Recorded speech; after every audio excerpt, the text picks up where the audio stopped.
अस्सलाम वालेकुम। Life work study course की आपकी आज चौथी क्लास है और हम पढ़ रहे हैं मार्केट स्ट्रक्चर के बारे में। कल कुछ चीज़ें हमने पढ़ी थी और जो बिल्कुल इंट्रोडक्शन था स्ट्रक्चर का। और हमने सिर्फ ये देखा था कि ट्रेंड्स कितनी किस्म के होते हैं, बुलिश ट्रेंड होता है, बेरिश ट्रेंड होता है, मार्केट रेंज करती है। उसके बाद आप जो जोन्स हम लगाते हैं हाई और लो के, उनको आपने कैसे लिखना होता है। अप ट्रेंड में आप कैसे लिखते हैं, डाउन ट्रेंड में आप कैसे लिखते हैं। ये सब चीज़ें हमने पढ़ी थी कल। अच्छा, आज जो हमारा टॉपिक है वो ये है। सबसे पहले चीज हम ये देखेंगे कि कौन सा मार्केट का जब भी कोई स्ट्रक्चर चल रहा होता है, फर्ज करें हम बात करते हैं कि एक बुलिश स्ट्रक्चर चल रहा है, बुलिश मार्केट चल रही है, तो उसका लो कैसे कंफर्म होगा। देखिए,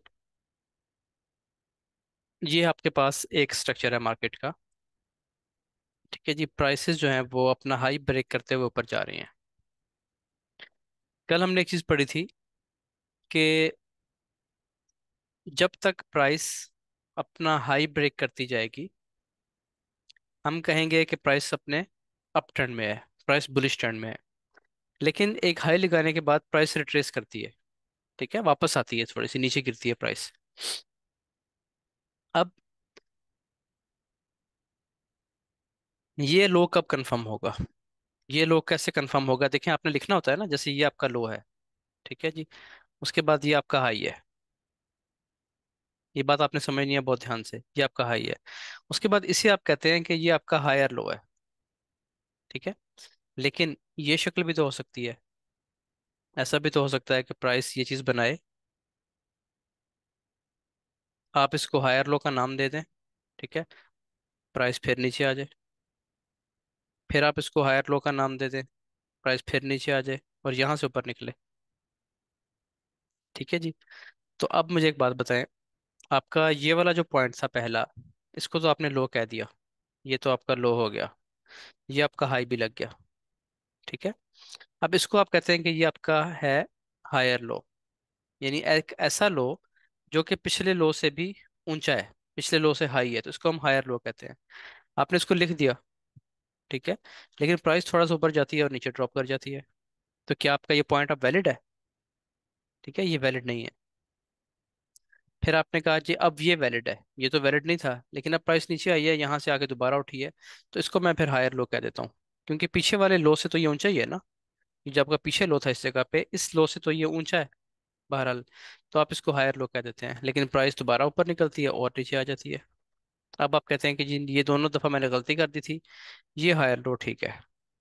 अभी भी ये उस लो से तो ऊंचा है, देखें, इस लो से तो ऊपर है, तो अब आप इसको हायर लो लिख देते हैं। तो इस तरह आप कन्फ्यूजन का शिकार हो जाएंगे, बार बार आपको अपना पॉइंट चेंज करना पड़ेगा।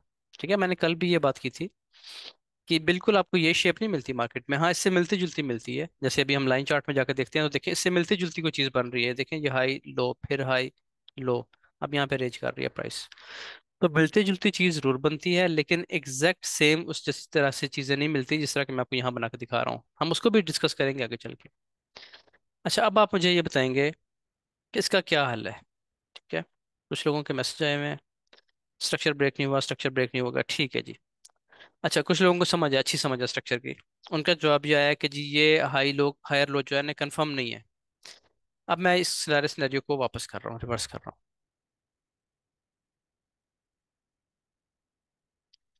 देखिए जी, अब होगा ये कि हमारे पास एक हो गया ये लो पॉइंट, ये एक हाई लग गया, प्राइस नीचे आई और यहाँ तक पहुंच गई। हम किसी सूरत भी इस पॉइंट को हायर लो नहीं कहेंगे, ये भी हायर लो नहीं है आपका। ठीक है, ये हायर लो नहीं है, क्योंकि ये भी कंफर्म नहीं हुआ। कंफर्म कब होगा, जब प्राइस ने अपना जो हाई लगाया था ना, इस जगह पे जो हाई लगाया था, ये हमारा लो है और ये हाई है।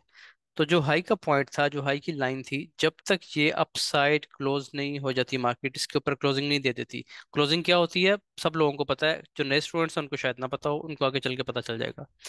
जब तक प्राइस इस अपने हाई पॉइंट को ब्रेक ना कर दे, इसके ऊपर क्लोजिंग ना कर दे, उस वक्त तक आपका ये हायर लो कंफर्म नहीं है। अब इसने क्लोजिंग कर दी है, ठीक है, नहीं की, क्लोजिंग कब करेगा, अब अब इसने कंफर्म कर दिया।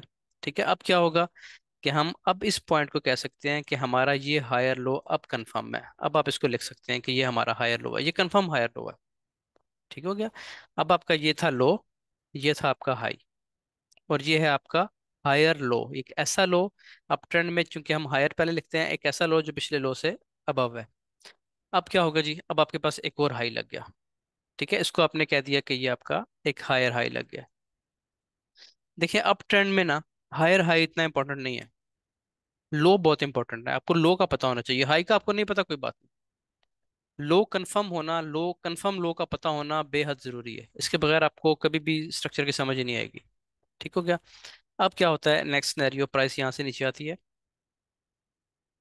दोबारा इस जोन तक अप्रोच करती है और यहाँ तक पहुंचती है। तो क्या इस सूरत में मैं इसको लिख सकता हूँ कि ये हमारा एक और कंफर्म हायर लो बन गया है? चैट में बताएं कि क्या मैं यहाँ पे लिख सकता हूँ हायर लो।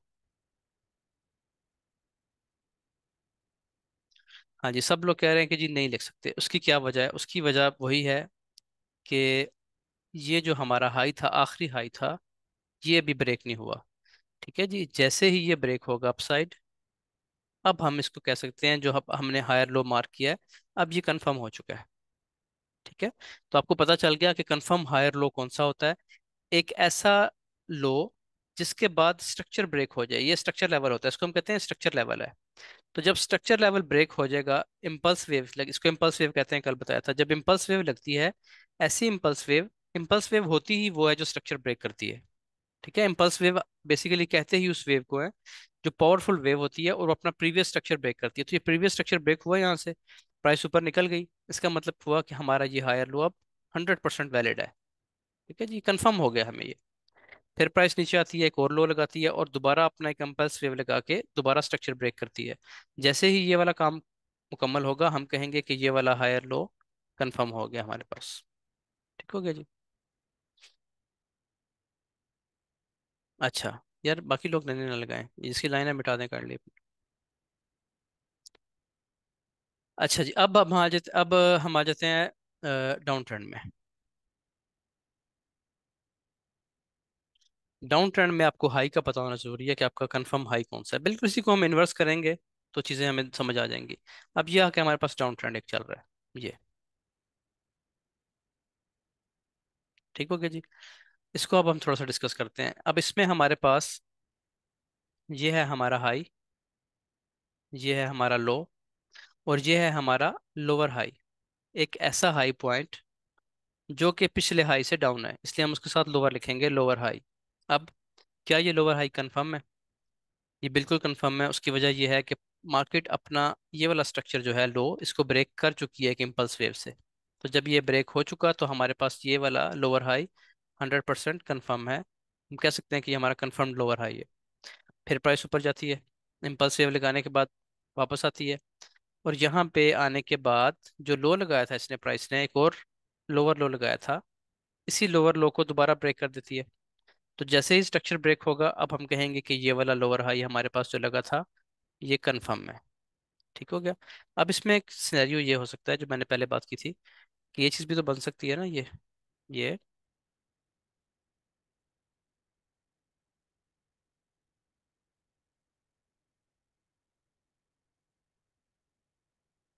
ये देखें, ये चीज़ बन सकती है, ये डाउन, एक इम्पल्स वेव लगी है, रिट्रेसमेंट, फिर एक इम्पल्स वेव, फिर रिट्रेसमेंट।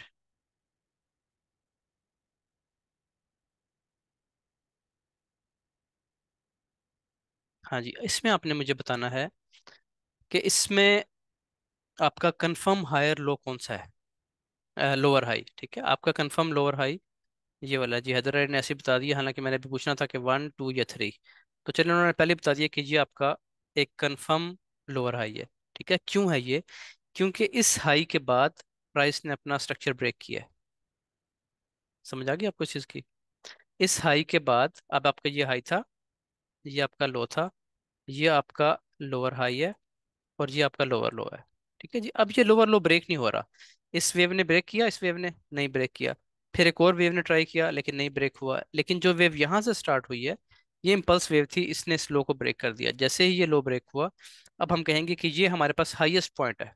लेकिन हाई वही, उसी को हम हाई कहेंगे जो इन सब में हाई होगा तो ये पॉइंट वन है, ये हाई नहीं है क्योंकि इसके ऊपर हाई एक और मौजूद है, इसके ऊपर एक और मौजूद है, तो ये हमारा बेस्ट पॉइंट है। इसको हम कह सकते हैं कि एक ही हाई पॉइंट है, लेकिन चूंकि ये पिछले से लो है इसलिए हम इसको लोअर कहेंगे, लोअर हाई। तो ये आपका कंफर्म लोअर हाई है। ठीक हो गया। अब आप मुझे बताएं, एक तो वीडियोस ऑफ कर लीजिए, किसकी वीडियो आना है? किसी की वीडियो आना है? अपनी वीडियोस या एनिमेशन, वसीम आपकी वीडियो आना है, ठीक है। वीडियोस अपनी ऑफ रखें भाई। देखें कितनी देर में स्क्रीन हिल गई है। हाँ जी, बल्कि हम यहाँ पे थे इस जगह पे, ये बता रहा था आपको। ठीक है जी, अब आपका कंफर्म लोअर हाई ये बन चुका है, क्योंकि आपका आखिरी लोअर लो टूट चुका है। तो अब आपको कंफर्म पॉइंट्स लगाने आ गए हैं इस शक्ल में। अभी हम चार्ट पे नहीं गए ना, मैं आपको चार्ट पे सिखा रहा हूँ, चार्ट कॉम्प्लिकेटेड होता है। ये चीज़ें पढ़ के जब कॉन्सेप्ट्स क्लियर होंगे ना, फिर हम आगे इधर आगे चार्ट पे आके देखेंगे उसको। यहाँ तक सब चीज़ें क्लियर हैं जी? अगर क्लियर हैं तो दो चार बंदे, पांच बंदे मुझे बता दें कि क्लियर है। ठीक है जी। बस सही है, ठीक है, काफ़ी काफ़ी काफ़ी काफ़ी काफ़ी हो गया, काफ़ी हो गया। अच्छा जी, अब इसको मैं करता हूँ डिलीट। अब हम अगली चीज़ पे चलते हैं। अभी आपने ये पढ़ा है कि आपके कंफर्म हाई लॉस कौन से होते हैं। अब हम पढ़ेंगे कि कौन सी रिट्रेसमेंट वैलिड होती है। देखें, रिट्रेसमेंट जो है ना, मैंने आपको न्यू बना के दिखाई है कि ये आपका इम्पल्स वेव, ये आपकी रिट्रेसमेंट, फिर इम्पल्स वेव, फिर रिट्रेसमेंट, फिर इम्पल्स वेव और फिर रिट्रेसमेंट। इसी तरीके से चलती है प्राइस। बुलिश ट्रेंड में मार्केट ऐसे ही कंटिन्यू करती है। अब सवाल ये पैदा होता है इस जगह पे कि कौन सी ऐसी रिट्रेसमेंट, कितनी कैंडल्स बनेगी तो रिट्रेसमेंट वैलिड होगी। चले जी, अब जो लोग जवाब दे रहे थे उनमें से कुछ लोग मुझे बता सकते हैं कि देखें, प्राइस ने ये एक इम्पल्स वेव लगाई है ये। मैं इसका थोड़ा सा कलर चेंज करता हूँ, इसको थोड़ा सा जूम इन करता हूँ। एक मिनट होल्ड करें।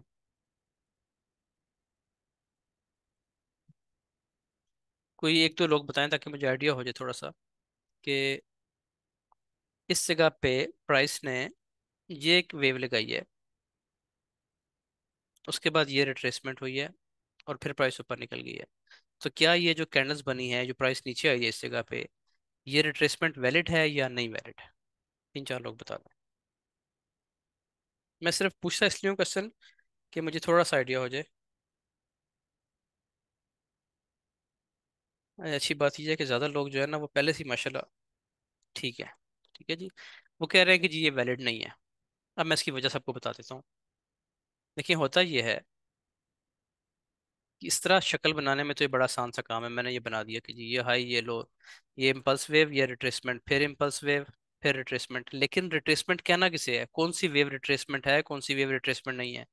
इसमें बहुत से लोग कंफ्यूज रहते हैं। वो अक्सर पूछते हैं कि जी क्या एक कैंडल की रिट्रेसमेंट, यानी एक कैंडल नीचे आई है तो रिट्रेसमेंट मानेंगे, दो आई हैं तो मानेंगे, या 10 आई हैं तो मानेंगे? इसका आसान सा तरीका है, वो आपने समझ लेना है। तरीका ये है कि आपके पास प्राइस जो है वो, फॉर एग्जांपल हम बात कर रहे हैं कि प्राइस आपके पास बुलिश है, ऐसे प्राइसेस ऊपर जा रही है। ठीक है जी। अब यहाँ पे, बल्कि यहाँ तक बहुत है। इसके बाद ये होता है कि यहाँ से प्राइस सेल होना शुरू होती है। ये आपकी एक इम्पल्स वेव लगी है, ठीक है, स्ट्रॉन्ग वेव लगी है अपसाइड। यहाँ से प्राइसेस गिरना शुरू होती हैं, दो कैंडल्स बनाती हैं या तीन बनाती हैं या चार बनाती हैं, जितनी भी बनाए, जब तक आपका आखिरी जो बड़ी कैंडल आपकी बनी है ना, लास्ट कैंडल जो बनती है, लास्ट बाय की कैंडल, जब तक उसका लो ब्रेक नहीं होता, ये उसका लो है, ये उसका हाई है। ठीक है। अगर नीचे विक है तो विक को भी शामिल कर लेंगे। अगर उसका जब तक लो ब्रेक नहीं होता, हम उसको एक वैलिड रिट्रेसमेंट नहीं कहते। ये वैलिड रिट्रेसमेंट नहीं है। इसके बाद बेशक प्राइस अपनी शक्ल बना ले, बेशक यहाँ से ऊपर उठ जाए इस तरीके से, ऐसे, इसको हम एक रिट्रेसमेंट नहीं कहेंगे, बल्कि हम इसको इस तरह पढ़ेंगे कि ये जो पूरी वेव है इस जगह से लेके और यहाँ तक टॉप तक, ये पूरी एक ही वेव है। ठीक है। इसको हम इस तरीके से ड्रॉ नहीं करेंगे। क्यों नहीं करेंगे? क्योंकि यहाँ पे प्राइस ने थोड़ी सी रेंज की है, अपनी आखिरी कैंडल का भी लो ब्रेक नहीं किया। कम से कम एक कैंडल का लो तो ब्रेक करे ना, ताकि हम उसको रिट्रेसमेंट कह सके। ठीक है, इसका भी लो ब्रेक नहीं किया। तो क्या मतलब हुआ कि प्राइस ने सिर्फ रेंज की है इस एक कैंडल के अंदर और वो ब्रेक कर गई है। तो इसमें इसको हम एक ही वेव काउंट करेंगे। अगर इसकी जगह ऐसा हो जाता कि प्राइस इसके बाद एक दो कैंडल्स और बना देती, बेशक दो ना भी बनाए, सिर्फ एक बना दे, वो भी काफ़ी था, ऐसे। और इसके बाद यहाँ से प्राइस वापस उठती है। अब हम इसको किस तरह मार्क करेंगे? अब हम इसको इस तरीके से देखेंगे कि ये हमारे पास एक वैलिड रिट्रेसमेंट है, ये इम्पल्स वेव, ये इसकी रिट्रेसमेंट, और ये इम्पल्स वेव, यही चीज़ अभी हमने पढ़ी है ना, मार्केट ऐसे मूव करती है। तो इसको हम एक वैलिड रिट्रेसमेंट कहेंगे, ये बिल्कुल वैलिड रिट्रेसमेंट है, क्योंकि प्राइस ने अपनी जो आखिरी बाय की कैंडल थी ना, इस पूरी वेव में आखिरी बाय की कैंडल थी, उसका लो ब्रेक किया है। तो अगर कम अज कम ये रूल है कि कम अज कम एक कैंडल का जो लो है वो तो ब्रेक हो ना, ठीक है, तो आप उसको रिट्रेसमेंट मान लें, फिर आप मार नहीं खाएंगे। ये रूल 1 मिनट से लेके और मंथली कैंडल तक हर जगह पे अप्लाई होगा। ठीक है, जिस भी टाइम फ्रेम पे आप काम करेंगे और आप स्ट्रक्चर समझने की कोशिश करेंगे, स्ट्रक्चर पढ़ने की कोशिश करेंगे, तो उसमें आपने इस चीज़ का ख्याल रखना है कि कम से कम जो आपके पास आखिरी वेव लगी है, कम से कम उसकी एक कैंडल का लो ब्रेक हो। अब ये लो कितनी कैंडल से ब्रेक होना चाहिए? ये लो अगर सिर्फ और सिर्फ एक कैंडल से भी ब्रेक हो गया तो भी ये वैलिड रिट्रेसमेंट है। लोग पूछते हैं ना कि एक कैंडल का माना जाएगा कि नहीं माना जाएगा। अगर एक कैंडल ने लो ब्रेक कर दिया ना, ठीक है, तो भी ये वैलिड रिट्रेसमेंट है। लेकिन ये लो कंफर्म कब होगा? जैसे ही प्राइस यहाँ से उठेगी और अपना ये हाई ब्रेक करेगी, जो हाई लगाया था, ये हाई लगाया था ना इसने, ये हाई लगाया। एक मिनट,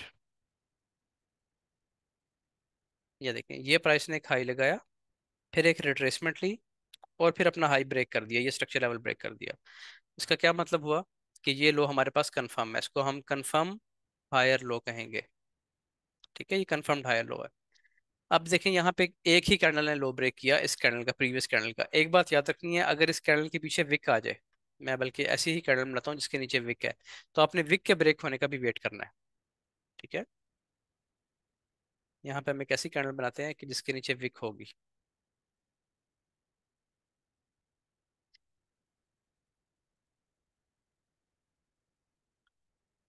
सिर्फ समझाने के लिए बना रहा हूँ, शेप ठीक नहीं है, बहरहाल चले। ये ले, ठीक है जी। अगर इस आखिरी कैंडल के नीचे विक भी है, तो उस विक का ब्रेक होना जरूरी है।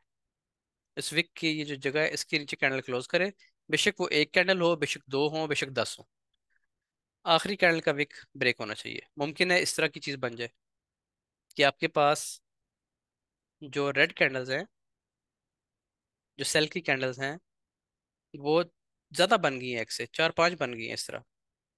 लेकिन चूंकि उन्होंने लो ब्रेक नहीं किया, इस वाले लो को ब्रेक नहीं किया, तो आप कहेंगे कि ये रिट्रेसमेंट आपकी वैलिड नहीं है। मेरे ख्याल बात आपको समझ आ गई होगी। इसी तरीके से अगर प्राइसेस नीचे आ रही हैं ऐसे, अब यहाँ से प्राइस उठती है और ये चीज बनाती है, एक, दो, तीन, तीन कर लें, पांच कर लें, 10 कर लें, जितनी मर्जी कर लें, और यहाँ से ये ब्रेक कर जाती है डाउन साइड। जल्दी से बताएं कि क्या ये वैलिड रिट्रेसमेंट थी या नहीं थी? ठीक है जी, सब लोगों का मैसेज ये आ रहा है कि ये वैलिड रिट्रेसमेंट नहीं है। ठीक है यार, ये तो चार्ट लो आप लोग गंदा कर देते। इसको ऐसे करें, ये मिटा दिया करें, फिर ड्राइंग मिट भी जाती है, पता है आपको। क्लियर करेंगे ना माई ड्राइंग्स जाके, तो आपकी ड्राइंग्स मिट जाएंगी। अपनी ड्राइंग क्लियर कर दिया करें, मैसेज में जवाब दे दिया करें बेशक। यहाँ पे फिर गंद पड़ जाएगा, फिर मैं कैसे करूँ? अच्छा जी, अब ये दो लोगों की रह गई हैं, चले मैं कोशिश करता हूँ कि इसको मैं खुद ही खत्म कर देता हूँ। चार्ट पे निशान लगाने की बजाय ना आप वहीं पे कर दिया करें, मैसेज में जवाब दे दिया करें। अच्छा जी, अब इसके बाद ये वैलिड रिट्रेसमेंट नहीं है, क्योंकि सब लोग ये कह रहे हैं कि इसने जो आखिरी कैंडल थी ना, आखिरी कैंडल का भी, एक कैंडल का भी हाई ब्रेक नहीं किया। देखिए, हाई ब्रेक नहीं हुआ। जब हाई ब्रेक नहीं हुआ तो इसका सीधा सीधा मतलब यह है कि ये, इसको हम इस तरीके से मार्क नहीं करेंगे।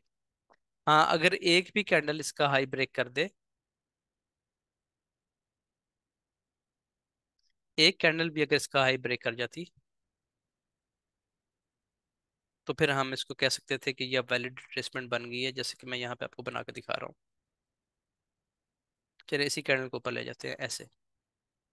ठीक है जी, और इसके बाद प्राइस नीचे गिरती, बेशक वो आहिस्ता गिरे, तेजी से गिरे, जैसे भी गिरे।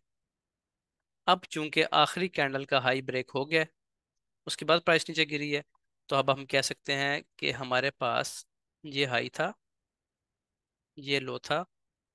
ठीक है, उसके बाद फिर ये एक हमारे पास लगा पॉइंट, जिसको हम कहते हैं लोअर हाई, और लोअर हाई कंफर्म कब हुआ? अभी ये कंफर्म नहीं है। कंफर्म कब हुआ? जब प्राइस ने अपना ये जो लो स्ट्रक्चर लेवल था इसको ब्रेक कर दिया, तो हमारे पास ये कंफर्म हो गया। ठीक है।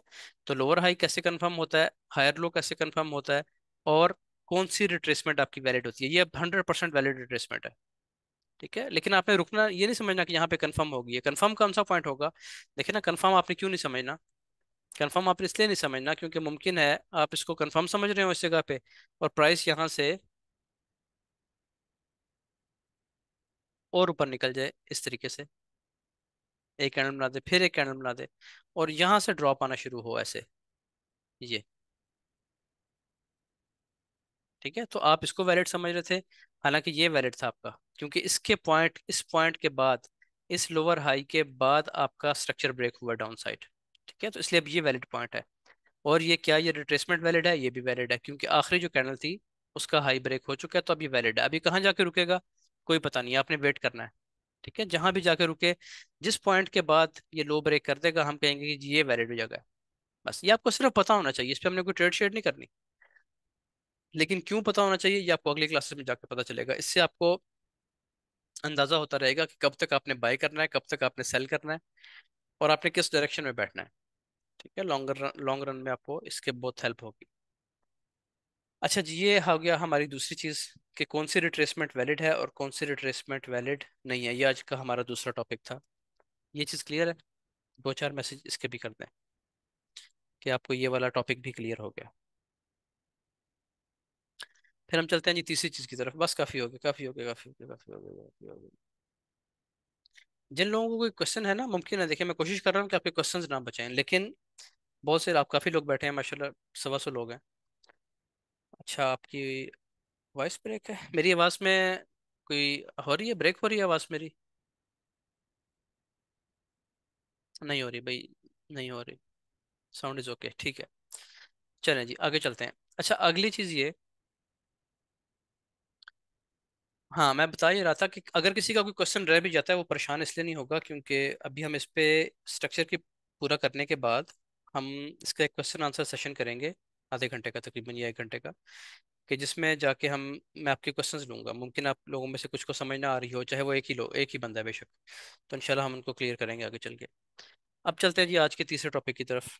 आज का हमारा जो तीसरा टॉपिक है वो है internal and external structure. Structure भी दो तरह का होता है बेसिकली, इंटरनल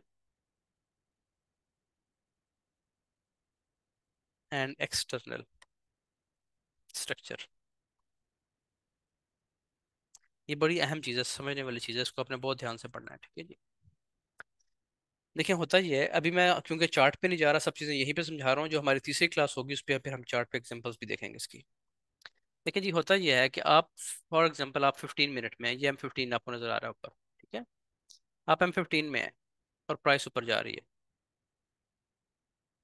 अब हमें ये पता है कि इम्पल्स वेव कौन सी होती है, ये वाली हमारी इम्पल्स वेव है। ये हमारी एक इम्पल्स वेव है। ठीक है जी। IMP लिख दिया मैंने, आप समझ जाइए, ये इम्पल्स वेव है। और ये हमारी रिट्रेसमेंट की वेव है, इसके ऊपर मैंने आर लिख दिया। अब जब एक इम्पल्स वेव लगती है, ठीक है, और प्राइस नीचे आना शुरू करती है रिट्रेसमेंट के लिए, यहाँ से रिट्रेसमेंट हो रही है, प्राइस नीचे आ रही है। रिट्रेसमेंट कौन सी वैलिड होती है आपको बता दिया है, जो आखिरी कैंडल यहाँ पे होगी, अगर उसका लो ब्रेक हो गया तो रिट्रेसमेंट स्टार्ट हो गई है। अब रिट्रेसमेंट हो रही है, तो ये हमारा M15 का एक्सटर्नल स्ट्रक्चर है। ये है हमारा लो, ये है हमारा हाई, ये है हमारा हायर लो, हायर हाई, फिर हमारा हायर लो, और ये हमारा हायर हाई। यहाँ तक चीज़ें कंफर्म हो गई है ना हमें? ये भी लो, हायर लो हमारा कंफर्म है, क्योंकि इस वेव के बाद ये स्ट्रक्चर ब्रेक हो चुका है, ये वाला। अब जब प्राइस यहाँ से दोबारा एक लो लगाने आती है, ठीक है, तो प्राइस छोटा टाइम फ्रेम में, आप अगर आप उसको 1 मिनट में जाके देखेंगे, इसी वेव को 1 मिनट में, 5 मिनट में जाके देखेंगे, तो प्राइस नीचे आ रही होगी इस तरह, ऐसे नीचे आ रही होगी। ठीक है। यहाँ तक पहुंचेगी प्राइस, इस जोन तक आएगी, या इस तक भी आ सकती है, मुमकिन है यहाँ तक आ जाए। अब समझने वाली बात यह है कि अगर मैं आपसे पूछूं कि ये जो नीली लाइन है M15 की, ये स्ट्रक्चर बुलिश है या बिरिश है?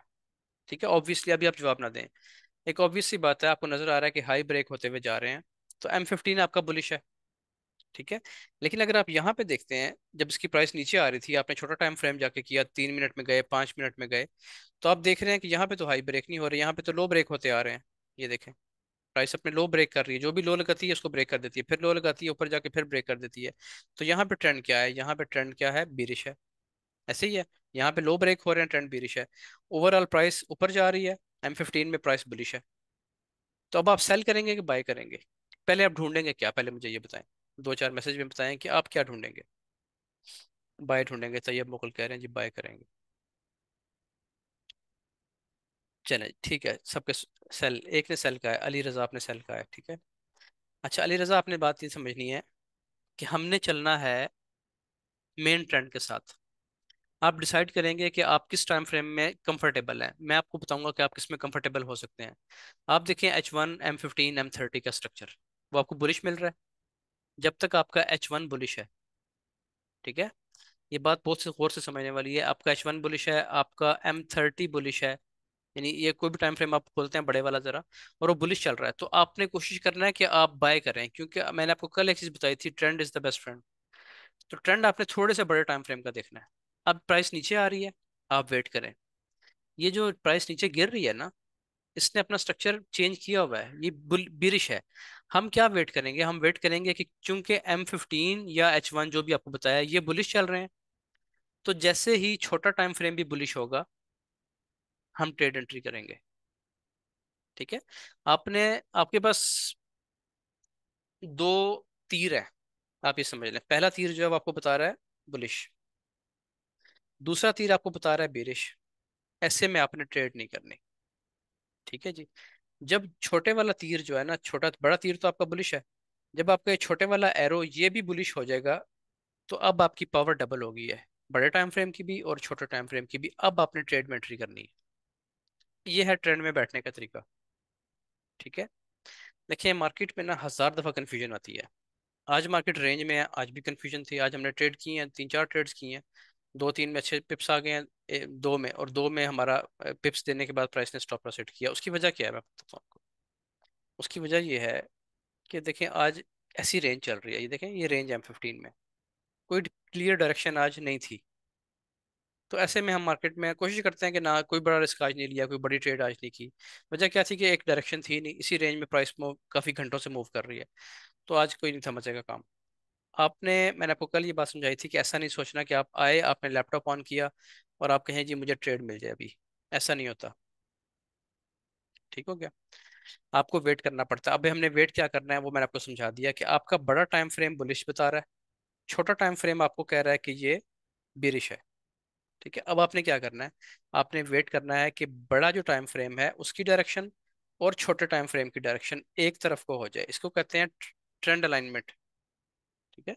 कि जो ट्रेंड है ना वो अलाइन हो जाए आपका, दोनों जो ट्रेंड्स हैं बड़े टाइम फ्रेम का भी और छोटे टाइम फ्रेम का भी, वो एक ही डायरेक्शन में मूव कर लें। तो अब आप ट्रेड में एंटर हो सकते हैं।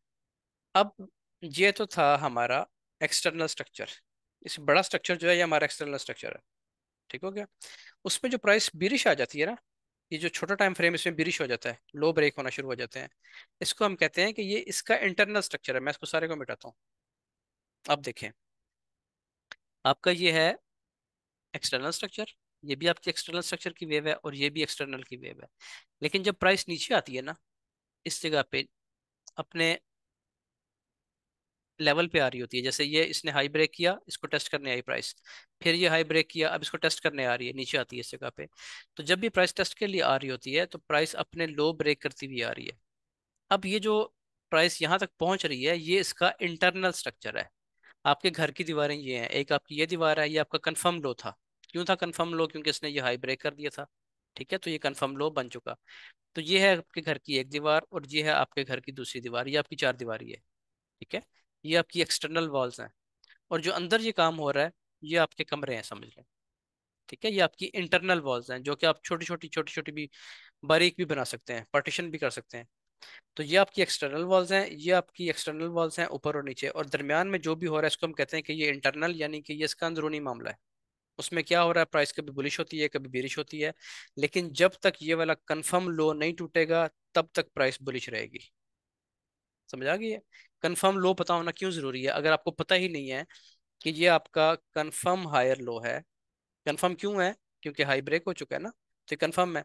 अगर आपको इसका पता ही ना होता, ये रूल ही आपको नहीं पता, या आप कंफ्यूज हो गए कि कंफर्म हायर लो कौन सा है, तो फिर क्या होगा, आपको पता ही नहीं होगा कि स्ट्रक्चर कब चेंज हुआ है। अभी आपको पता है कि ओवरऑल स्ट्रक्चर हमारा बुलिश है। आपको बुलिश एंट्री ही ढूंढनी है। कब तक बुलिश एंट्री ढूंढनी है? जब तक प्राइस छोटे टाइम फ्रेम में भी अपसाइड मूव ना करना शुरू कर दे, या कुछ साइन ना बना दे। ठीक है, उस वक्त तक आपको बुलिश एंट्री ढूंढनी है। हाँ, अगर प्राइस नीचे आती है यहाँ से, आते आते आते अपना कंफर्म लो तोड़ देती है, ये होता है इसका कंफर्म लो, तो अब क्या होगा? अब आप अब आप ये कहेंगे कि सेल का ट्रेंड आ गया। वो जो बुलिश ट्रेंड था वो चेंज हो गया है, अब वो सेल का डायरेक्शन में आ गया है, बिरिश ट्रेंड बन गया। उसकी वजह क्या थी? क्योंकि एक कंफर्म, जिसको हम 100% कंफर्म लो कहते हैं, वो टूट चुका। ठीक हो गया? ये आपका एक बंद था, ये आपका एक दरिया है, ये आपने एक बंद बनाया हुआ था। जैसे ही वो बंद टूट गया, तो अब आपके सामने जितना भी ये एरिया है, अब ये सारा, अब पानी का डायरेक्शन ये है। ठीक है जी, लिक्विडिटी अब डाउन साइड जाएगी। तो इस तरीके से आपने इसको समझना है। ये मैंने आपको बिल्कुल शॉर्ट सी चीज़ एक आसान करके समझाने की कोशिश की है। ये काफ़ी बड़ा चैप्टर है। ठीक है, इसको हम तीसरी क्लास में डिस्कस करेंगे। बहरहाल अभी मैंने आपको ये बताया कि एक्सटर्नल क्या है और इंटरनल क्या है। अब लोग ये देखते हैं कि 15 मिनट में तो प्राइस ऊपर जा रही है। ठीक है, और जो छोटा टाइम फ्रेम है 5 मिनट का, जब 5 मिनट में जाकर देखते हैं तो 5 मिनट में प्राइस नीचे आ रही होती है। वो कहते हैं जी यहाँ तो लो ब्रेक हो रहे हैं, आप बाय क्यों बता रहे हैं, यहाँ तो लो ब्रेक हो रहे हैं।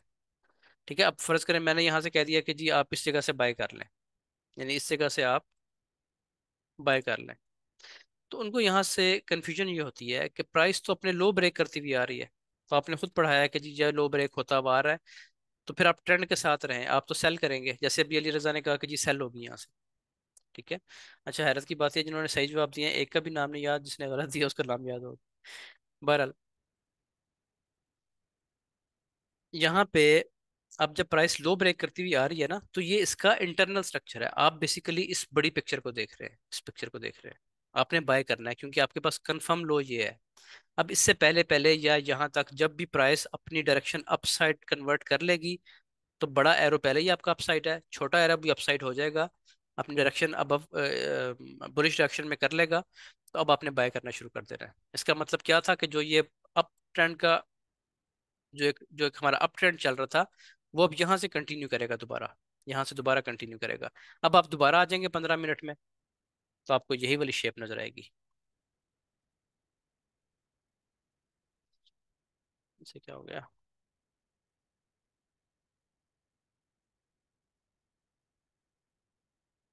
जब आप अब 15 मिनट में आएंगे, तो आपको यही वाली शेप नजर आएगी, जैसे मैं बनाने लगा हूँ।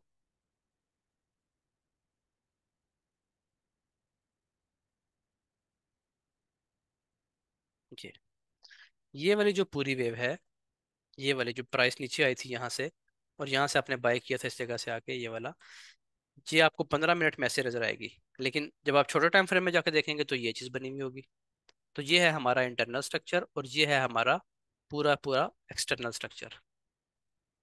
मुझे उम्मीद है कि आपको ये चीज़ समझ आई होगी। कुछ क्लियर हुआ यहाँ पे? मुझे कुछ लोग दो चार बताएं। अच्छा, अब हम इसको देख लेते हैं। ठीक है जी, समझ आ गई। अब हम इसको देखते हैं बेरिश। अब हम इसको बेरिश स्ट्रक्चर में देखते हैं, अभी हमने बुलिश स्ट्रक्चर की बात की है। अब ये है जी हमारा बेरिश स्ट्रक्चर। ये हम देख रहे हैं इसको, पहले हमने 15 मिनट की, आधे घंटे की बात की, अब हम बात कर लेते हैं 1 आवर की। ठीक है जी, 1 आवर का टाइम फ्रेम में चले जाते हैं। ये जो आपके पास स्ट्रक्चर चल रहा है, ये है H1 का। ठीक है, ये इसको आप 1H भी कहते हैं लोग। यहाँ पे 1H लिखा हुआ है, आप भी 1H की आदत डाल लें। 1H, ये आपका 1 आवर का स्ट्रक्चर है। अब जब प्राइस एक इम्पल्स वेव लगाने के बाद रिट्रेसमेंट पे जाती है, तो क्या ये सीधी सीधी रिट्रेसमेंट पे चली जाती है? नहीं जाती। ठीक है, प्राइस क्या करती है कि जब ये ऊपर जा रही होती है, जो आप छोटे टाइम फ्रेम में देखेंगे ना H1 में, तो इससे ही नजर आएगा। छोटे टाइम फ्रेम में आपको ऐसे नजर आएगा, ऐसे 1 मिनट, 3 मिनट, 5 मिनट, 15 मिनट ऐसे चल रहे होंगे। अब आप कंफ्यूज हो जाएंगे कि अब हम सेल करें कि बाय करें। ये आपको बता रहा है जी बुलिश है, H1 आपको बता रहा है बेरिश है। तो कंफ्यूजन पहले यहाँ से स्टार्ट होती है ट्रेडर को। वो कहता है कि जी H1 बेरिश है, M1 M5 बुलिश है, अब क्या करना चाहिए? तो करना ये चाहिए कि बड़ा एरो आपको बता रहा है डाउन साइड, छोटे एरो का वेट करें। छोटे एरो से मुराद ये है कि छोटे टाइम फ्रेम में भी वेट करें कि कब प्राइस बिरिश होती है। अब ये कैसे देखेंगे कब बारिश हुई है, कैसे पता चलेगा? ये हम पढ़ेंगे अपनी तीसरी क्लास में जाके, ठीक है, जो कि आपकी कल होगी इंशाल्लाह। कल छुट्टी नहीं है, उसकी वजह यह है कि फिर आगे ईद में छुट्टियां लग जानी है ना, 3 4 छुट्टियां ईद में आ जाएंगी। तो संडे छुट्टी हो जाएगी उसके बाद, क्योंकि संडे को मैं इसलिए क्लास नहीं रख रहा क्योंकि ज़्यादातर लोग जो हैं वो फिर आगे पीछे मंडी में गए होते हैं। आगे फिर ईद है, 2 3 दिन ज़ाहिर है लोगों को ईद के लिए भी चाहिए आगे पीछे जाना होता है। तो फिर कल का दिन हम छुट्टी नहीं करते, कल का दिन पढ़ लेते हैं इंशाल्लाह, ठीक है। उसका फायदा हमें ये होगा कि एक तो हमारा एक दिन बच जाएगा, और दूसरा फायदा ये होगा कि आपका स्ट्रक्चर कंप्लीट हो जाएगा ईद से पहले पहले। अच्छा, अब ये कैसे पता चलेगा कि ये छोटा एरो भी बेरिश हो गया है? इसके लिए हम कल की क्लास पढ़ेंगे इंशाल्लाह, लेकिन अभी आपको पता ही होना चाहिए कि एक्सटर्नल स्ट्रक्चर से मुराद ये होती है कि जो बड़े और कंफर्म आपके हाइज हैं। ये आपका हाई कंफर्म है। ये आपका हाई कंफर्म कब होगा? जब प्राइस नीचे इसको ब्रेक कर देगी, तो ये भी कंफर्म हो जाएगा। तो जो कंफर्म हाई लो होता है, ये आपके होते हैं एक्सटर्नल स्ट्रक्चर। उसके दरमियान में जो कुछ हो रहा होता है, इसको हम कहते हैं कि ये इसका इंटरनल मैटर है। इंटरनली प्राइस बुलिश है, ओवरऑल देखें तो प्राइस बिरिश है। आप यहाँ से देख रहे हैं ना, प्राइस बिरिश है, अपने लो ब्रेक कर रही है। लेकिन अगर हम इंटरनल आके देखते हैं तो प्राइस बुलिश है। तो इसमें कंफ्यूज नहीं होना, आपने वेट करना है। मैं आपको लेवल मार्किंग जब सिखाऊंगा ना, तो आपने वेट करना है कि प्राइस अपने लेवल पे आएगी, ये कोई लेवल है इसका। इस लेवल पे आके प्राइस अपनी शेप चेंज कर लेगी, अपनी शक्ल बदल लेगी। आपको पता चल जाएगा प्राइस की जो मेन ट्रेंड है इसको कंटिन्यू करने वाली है। जैसे ही वो शेप आपको नजर आएगी, आप यहाँ से सेल करना शुरू कर देंगे। उसका फायदा क्या होगा कि आप ट्रेंड के साथ बैठ रहे होंगे। ट्रेंड क्या है? बिरिश। ठीक है, ट्रेंड आपने हमेशा H1 का, कम से कम M30 का देखना है। गोल्ड की बात कर रहा हूँ। अगर आप दूसरे पेयर्स पे आते हैं, फॉर एग्जांपल आप करेंसी में काम करते हैं, तो उसमें आपने ट्रेंड 4 आवर का देखना है। ठीक है, उसमें आपने 4 आवर से नीचे नहीं आना। असूलन गोल्ड में भी 4 आवर की देखना चाहिए। लेकिन गोल्ड इतना वोलेटाइल पेयर है कि अगर आप 4 आवर की कंफर्मेशंस का और 4 आवर के सेटअप्स का वेट करते रहेंगे, तो बहुत बड़े बड़े स्टॉप लॉस बनेंगे, आपके रिस्क आपका बढ़ जाएगा। इसलिए हम छोटे टाइम फ्रेम में आके काम करते हैं। तो आप गोल्ड के लिए मेरा रूल ये है कि आप गोल्ड में 1H पे काम करें। 1H पे काम करने का मतलब ये है कि 1H का आप स्ट्रक्चर देखें। एंट्री हम करेंगे 1 मिनट पे जाके, 1 मिनट का टाइम फ्रेम ओपन करेंगे, छोटा सा एविडेंस आएगा, हम बाय या सेल कर दिया करेंगे। लेकिन लेवल मार्किंग आपने 1H पे अच्छी रखनी है, अपनी स्ट्रांग रखनी है। ये सब चीज़ें हम आगे चल के पढ़ेंगे इंशाल्लाह अपने इसी फेज में। तो यहाँ पे क्लास की रिकॉर्डिंग बंद करते हैं, तकरीबन 40 45 मिनट हो गए हैं। इतनी रिकॉर्डिंग काफ़ी होती है, इतनी क्लास भी काफ़ी होती है। 3 चीज़ें आज हमने पढ़ी हैं। पहली चीज़ हमने ये पढ़ी थी कि कंफर्म हाई लो कौन सा होता है। दूसरी चीज़ ये पढ़ी थी कि वैलिड रिट्रेसमेंट किसे कहते हैं, कितनी कैंडल्स की रिट्रेसमेंट वैलिड होती है। उसका हमने पढ़ा कि कैंडल का मसला ही नहीं है, चाहे वो एक हो चाहे 10 हो। आखिरी बुलिश या आखिरी बिरिश कैंडल का हाई लो जब ब्रेक होता है, तो उसको फिर हम कंफर्म हाई लो कहते हैं, कंफर्म रिट्रेसमेंट कहते हैं। तीसरी चीज़ हमने आज पढ़ी है कि इंटरनल और एक्सटर्नल स्ट्रक्चर क्या होता है। ये भी कंप्लीट नहीं हुआ जी, ठीक है, लेकिन मैंने आपको एक आइडिया दे दिया कि वो क्या होता है। कि बड़े टाइम फ्रेम के अंदर जब छोटा टाइम फ्रेम बुलिश होता है, तो आपने उसको बुलिश ट्रेंड नहीं समझना। ये सिर्फ एक रिट्रेसमेंट है जो वक्ती है, वक्ती तौर पे बुलिश है। हम इसको भी नहीं छोड़ते, इसमें भी ट्रेड करते हैं, पता है। यानी मेन ट्रेंड जो है वो आपका सेल का है, लेकिन आपको यहाँ से अच्छी बाय मिल रही है, हम बाय कर लेंगे यहाँ तक, और फिर यहाँ से मेन ट्रेड लेंगे जो हमारी सेल करवाएगी। तो ये चीज़ें इंशाल्लाह हम डिटेल से आगे चल के पढ़ेंगे। रिकॉर्डिंग को यहाँ पे स्टॉप करते हैं।